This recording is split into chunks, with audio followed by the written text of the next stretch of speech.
How much should health care cost? That's the root of the contract talks between Duke Health and Aetna, the insurance company that runs the state health plan.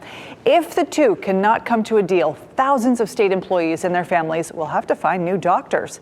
WRAL's Sean Gallagher joining us now. Sean, you spoke with Duke Health's Executive Vice President and Chief Operating Officer, Dr. Thomas Owens, in an interview you'll only see on WRAL. Yeah, that's right, Ashley. Duke Health and Aetna have hit a standstill in their negotiations. Duke Health is looking for an increase in the amount that they are reimbursed, an amount that they are adamant about is just modest. But still, if they cannot reach a deal, the tens of thousands of state employees who walk through the doors of many Duke hospitals, just like this one on Wake Forest Road, may have to find new doctors.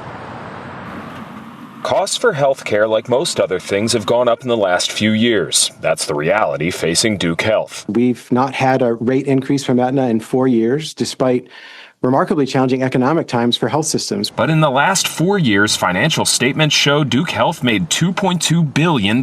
So how do you explain that to patients when Duke Health made hundreds of millions of dollars last year, have, billions in investments? But what I would say is there's a lot of different ways of looking at financial statements. If you look at the operations of Duke Health System, we've been relying on support from our investments. Chief Operating Officer Dr. Thomas Owens says they took out 5% from their multi-billion-dollar investments and are still spending about $1 billion a year on community benefits, a concern for State Treasurer Brad Briner. We can't just give Duke whatever it wants, given that we'll be raising premiums on everybody already. And if we give Duke what it wants, then we're going to have to raise them even more.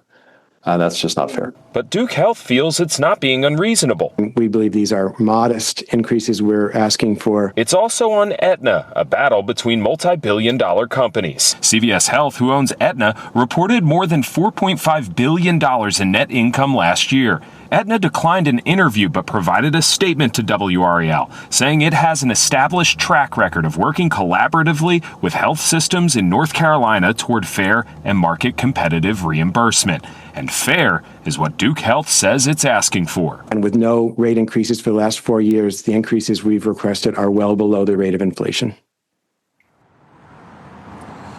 And the deadline for a deal is fast approaching. They have until October 20th to reach a deal. Otherwise, those folks who use Aetna, who are used to walking into hospitals like this, will have to find another provider. But until then, they will still have coverage. In Raleigh, Sean Gallagher, WRAL News.